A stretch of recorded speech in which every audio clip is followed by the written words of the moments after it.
Hi everyone, welcome to our channel. I'm Kate. And I'm Stephanie. And together with you, we are Three Heads. Today we're talking about all those things that fall under the purview of English, but really we don't want to do. It really shouldn't be ours, but they kind of have writing involved, so they make it ours. Exactly. We're not talking about the things that get dumped on us because we have all the students in the school. So we're not talking about pictures and assemblies. Registration. Exactly. We're talking about things that are sort of tangentially related, sometimes directly related. We just don't like them. Or have time for them. So we talked about this topic quite extensively on our podcast, Answers May Vary. We'll go ahead and leave a link for this episode in the description box down below. Right now, we're going to focus on the dreaded personal statement, college application essay, PIQ, whatever your students are calling get a feeling of dread when you hear those words. Folks, you're right here.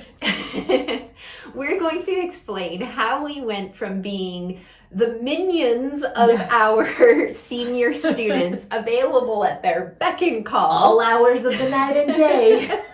Holidays? No, not for you. Not when I have college to apply to at the last minute.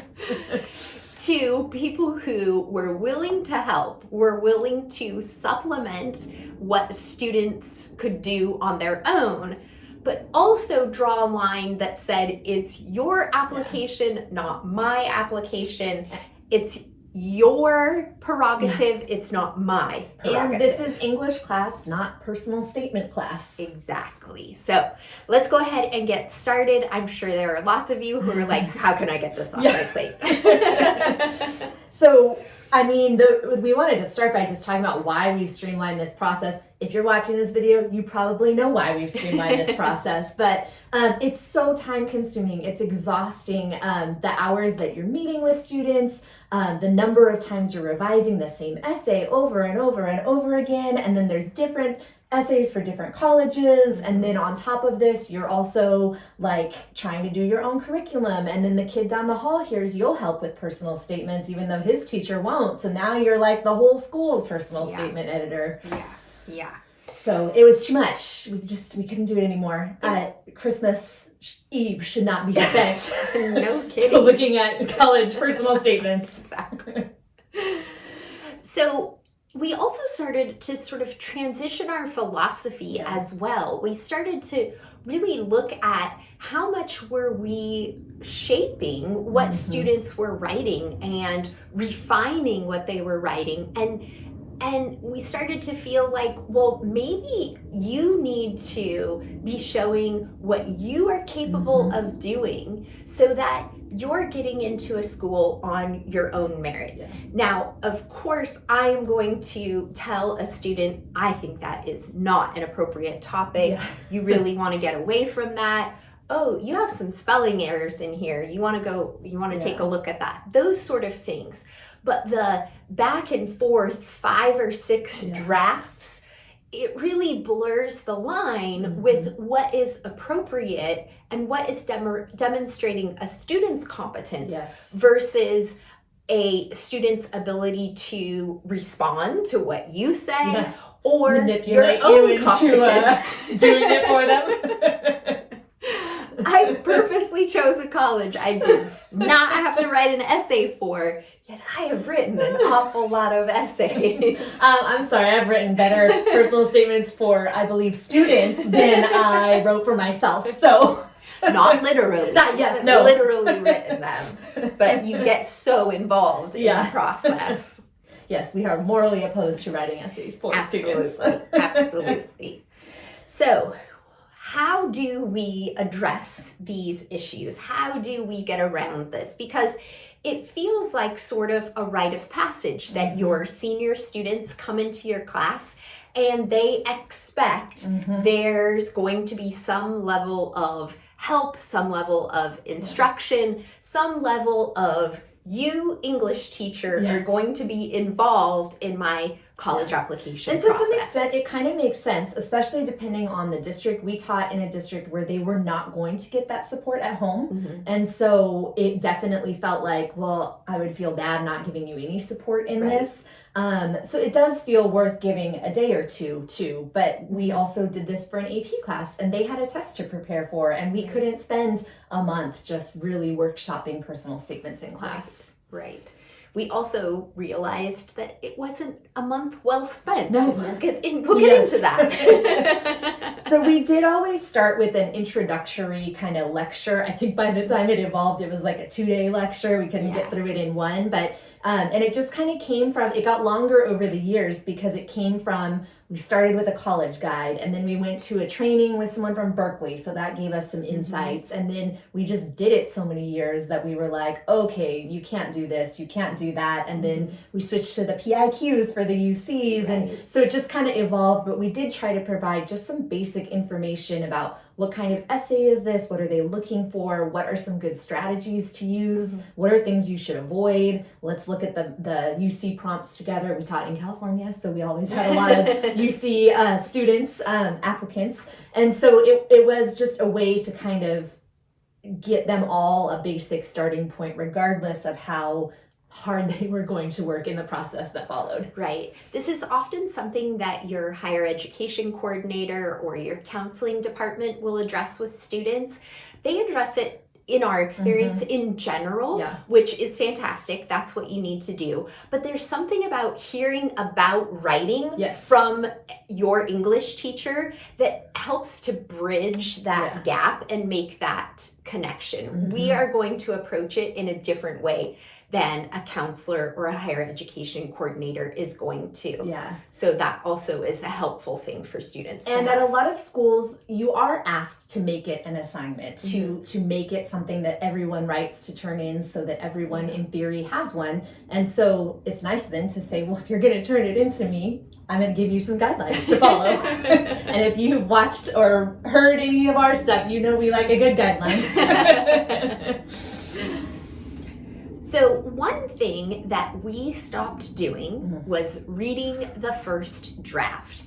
There are multiple reasons why we did this, but one of the biggest was that students were phoning in that first draft. They wrote it at 3 a.m. in 20 minutes. And they were like, I'm gonna rewrite this later, because obviously as teachers who are trying to make sure that we get this taken care of early enough that we have time to give feedback, we have time to conference with you about it, do revisions, etc. We're going to be starting on the early end, and lots of our students, I would imagine you're sort of saying, are like, well, I'm going to be writing that during Thanksgiving. That's not what we're doing. Or they had good intentions because you tried to explain this to them, and then the realities of life got in the way, and they wrote it the night before. So they sit down to meet with you, and you've written feedback, and they're like, oh, I'm going to start over on that one. I don't like this one at all. And I should have told you, don't bother commenting on it. I'm not going to use it. Okay, well, it's been quite a bit of time. It's a good use of my time and energy and tears. There's a lot of notes on here. So that was one thing that definitely shaped our response. The other thing was that students in vast numbers were writing about things that in our original presentation and in their counselor's presentation, they said, those are really topics you want to shy away from. So why waste your time reading something that you're going to say, you shouldn't write about this? And it's so funny because when you're going through the introductory presentation, you're like, don't write about this. And they laugh like, what dummy would write about that? And then they all write about it. And so they just think they are the exception to the rule. And their circumstances are different. And so it just really became a waste of time to go through these. We also, to be fair, we have never been big peer revising teachers. We would love for you in the comments to tell us how you did an amazing job with this, because we never quite figured that out. But we feel like you'd always have like 2 sets of kids that really got it. And the rest of them, you were like, oh. And so we felt just like made it worse. it's not helpful for like the kid who looks up to the valedictorian to be like, well, yours is perfect, you don't need to fix it. Or for, really some of these are very sensitive topics and they don't need to have their peers reading them. Yeah. We also that was our main primary reason for getting away from that was I don't want you to feel like you have to censor yourself more than is necessary. Yeah. And then I think we also wanted them to know as seniors, you got to learn how to revise your own papers too. Like that is a skill you will need to have in the future. Because you're always going to have a roommate who's willing to read if you go to your friends in college and say, will you edit this for me? They'll be like, no. Oh, the other thing we learned kind of related to what Kate was just talking about is if you can find some way, even if it's like a 30-second check-in in class as they're getting started, to meet with them to ask, what are your topics? So for example, by the last few years we were teaching, they were doing the personal insight questions for the UCs where there were 8 prompts and they picked, was it 4? I think it was 4. I block it out. I think it was 4. Okay, so anyway, we would go around and say, okay, hey, so-and-so, which 4 are you going to write about? Just tell me what your topic is. Because it was really helpful to knock out some of those completely inappropriate topics before they even started writing. It was also helpful if a student had 3 figured out and not 1 to be like, well, I see you come in your, lacrosse uniform every day. How come you haven't mentioned lacrosse? And they go, oh, I should write about that. And so it was really helpful just to kind of head off some problems before they started. Or that's a great topic. I would use it for a different prompt. So before things even get too far. Yeah, and that it doesn't have to take long. That's the kind of thing that give them an independent work assignment. We were able to knock that out in a class period, just going around. She was. I did. I'm slower. I would say a class and a half. There you go.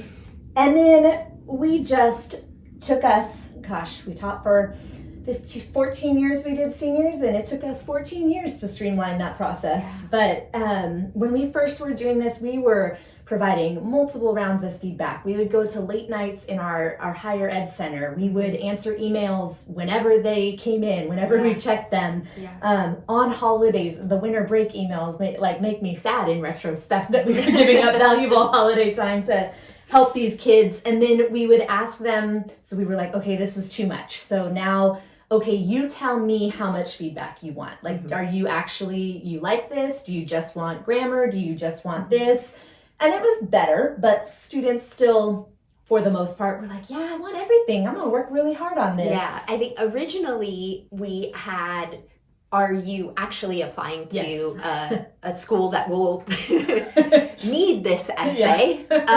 Yes or no? And then we got to, would you like feedback back or would you not like feedback? Would you like grammatical feedback? Would you like content feedback? And tried to become more specific as over the years we saw what it was that students really wanted from us. Because not everyone wants feedback. And that's fine. Yeah, and some of them have another teacher who's giving them feedback. We had multiple students where we had to say, look, if Mr. So-and-so is doing your feedback, you got to go ahead and just let him do your feedback then, because we're disagreeing, and that's what happens when you ask too many people for feedback. They would even sometimes go back and forth between us, and it was like, okay, well, did you give her time to respond? Because if you didn't, and I respond, and she responds, now we've done double the work. Yeah.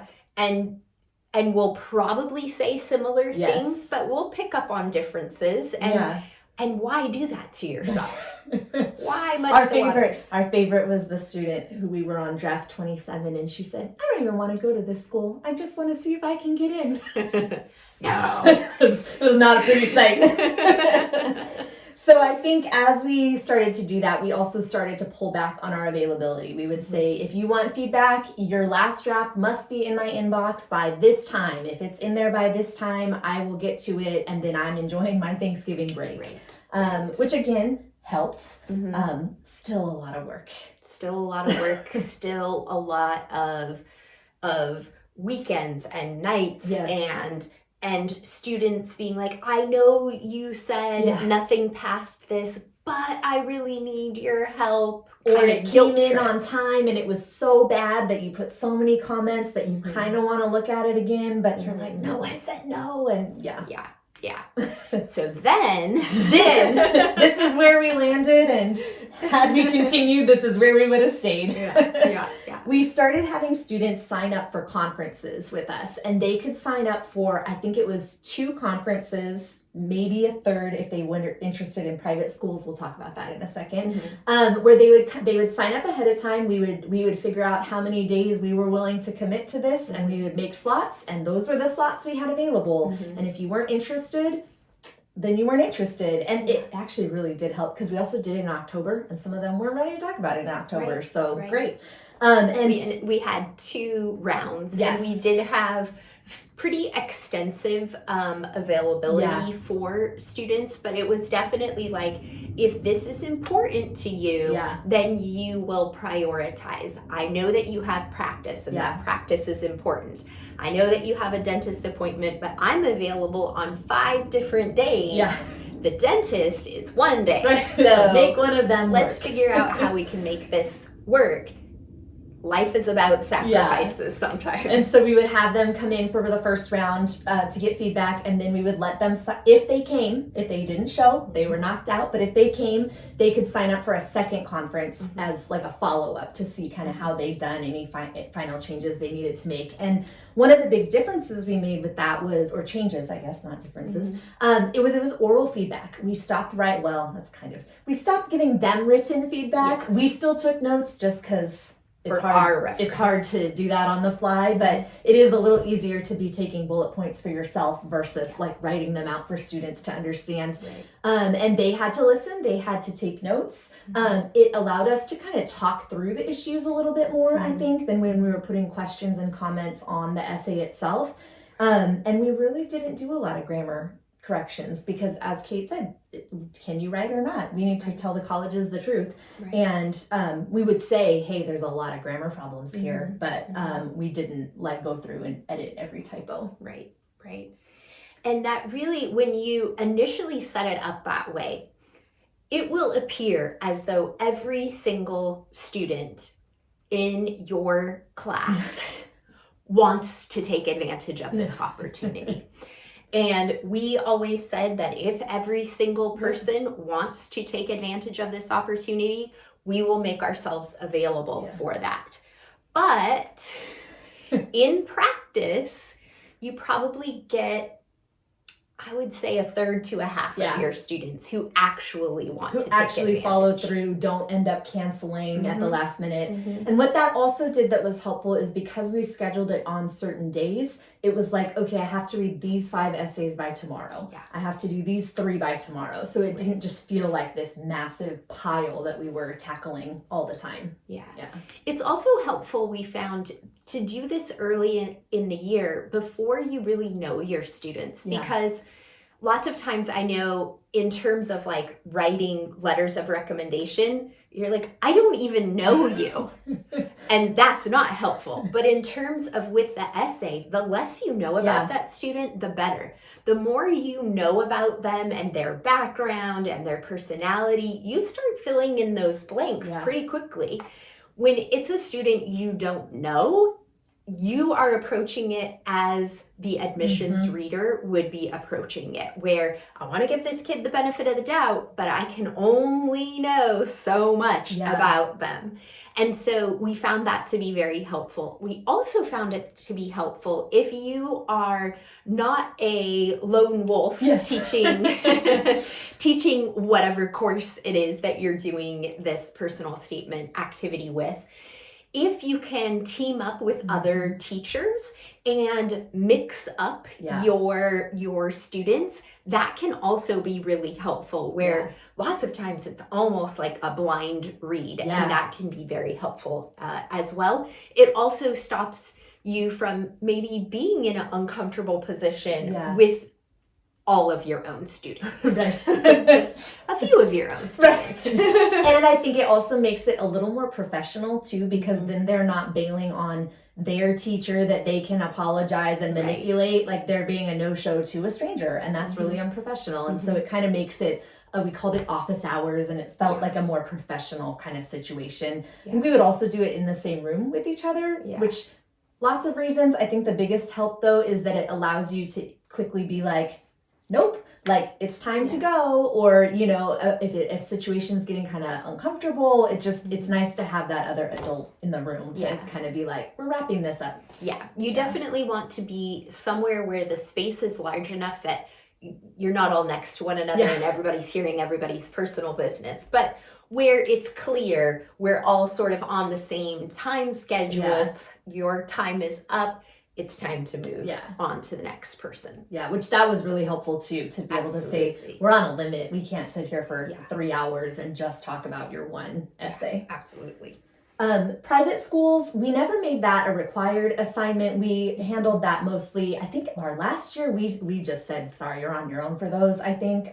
We offered, there was like a office hours round right. And nobody that you came. could come to, and nobody That's came. Right. So we did we just made one round where they could decide, do you just want to brainstorm topics? Do you want to bring us a draft? It's up to you, but you get one session with me and you choose how you want to spend it. And so I think that ended up working better as well, especially many students would be not really ready to write those and trying to write them to meet your deadline, and it just we wanted to limit it to those who were taking it seriously. Absolutely. And there is so much crossover, and the principles are the same.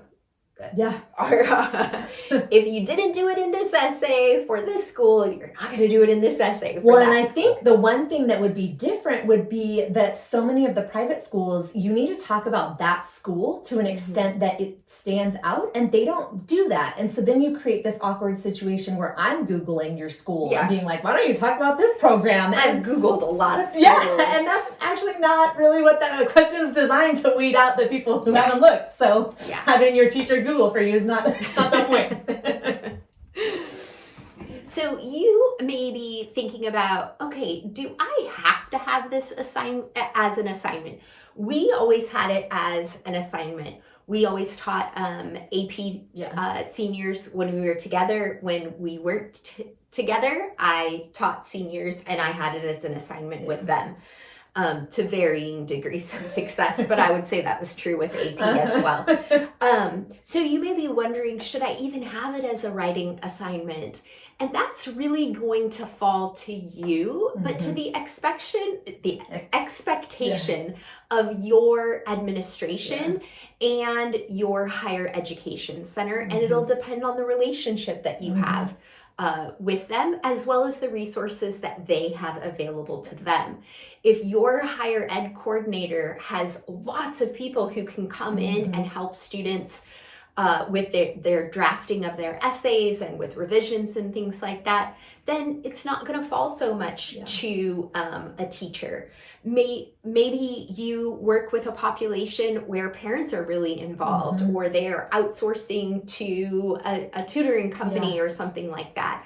So it's going to depend on your situation. I think sort of in general, it's an expectation that it's going to be a writing assignment in your senior year. You will run into those students who say, I'm not applying to whatever the school is. Do I have to do this assignment?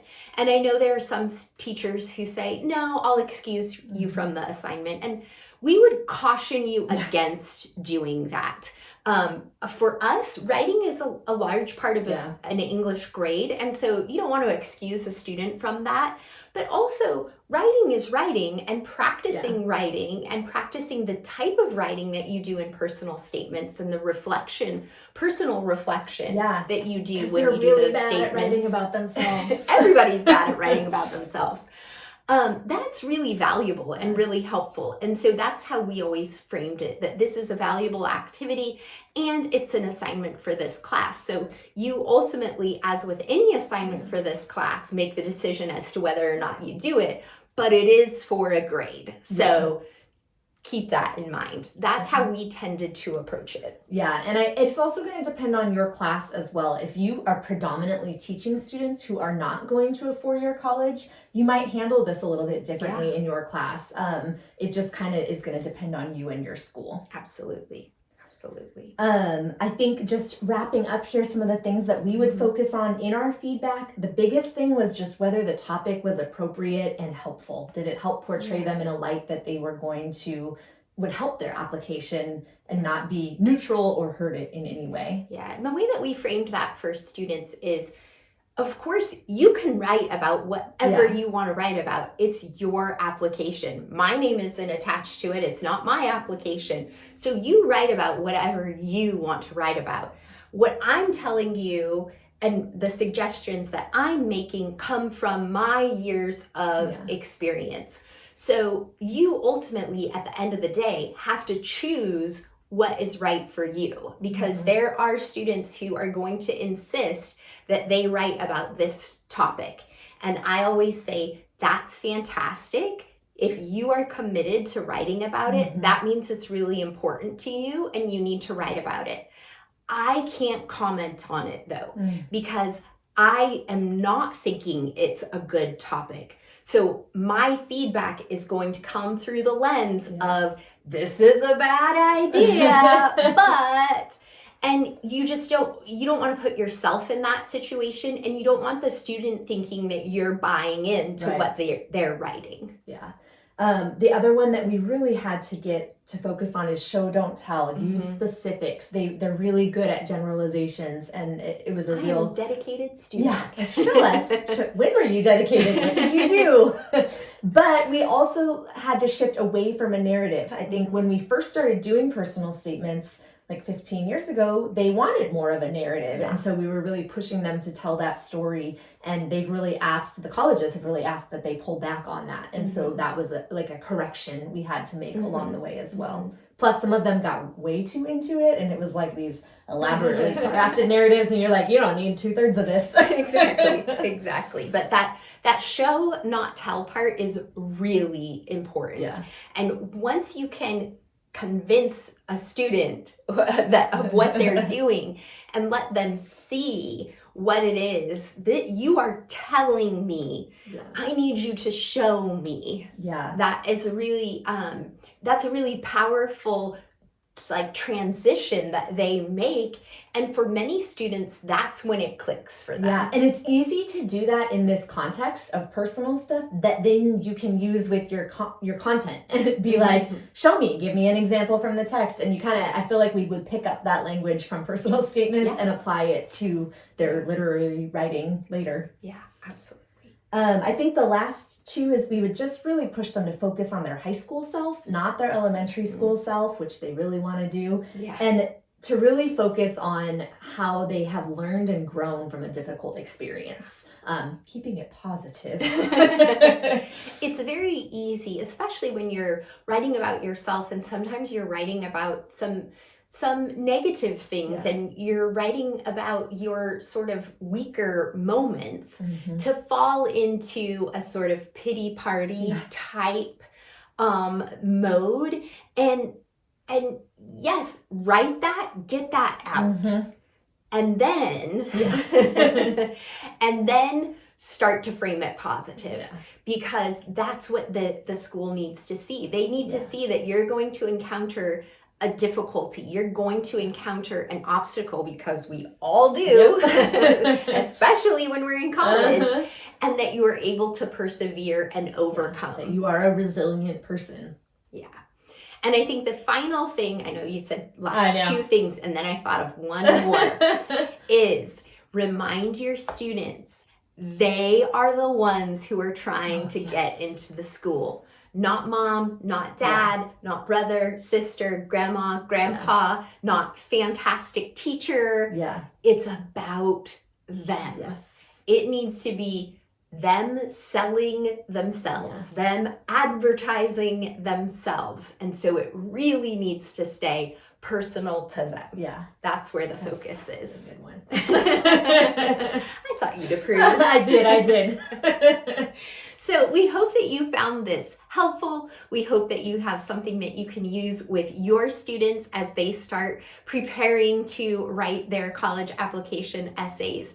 If you have a fantastic tip that we did not address at all, we would love to hear about it. Leave us a comment down below and we'll be sure to get back to you. Thanks so much for chatting with us. We'll see you soon. Bye. Bye.